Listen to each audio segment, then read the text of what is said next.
These are the front seat covers for the Austin Healey 3000 BJ8 model.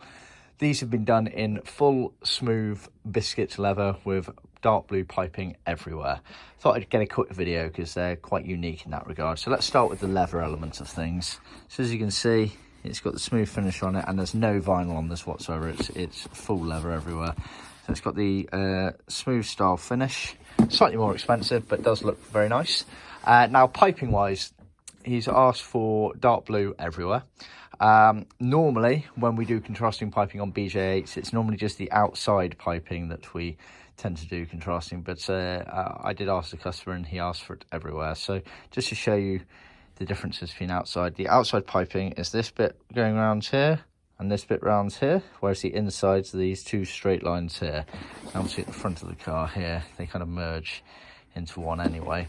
And then on the backrest, you've got basically two horseshoes. You've got the outer horseshoe going around, so then you've got the inner horseshoe. So always let us know if you want us to do contrasting piping. Do you want us to do the inside and the outside, or just the outside? General rule of thumb on the BJ8s is normally the outside. Base it on, say, the vinyl ambler seats where they had that chrome piping. That was purely on the outside. However, the earlier Healeys, the BM1s all up until the BJ7s, had contrasting piping on some of the cars, and that was both inside and outside.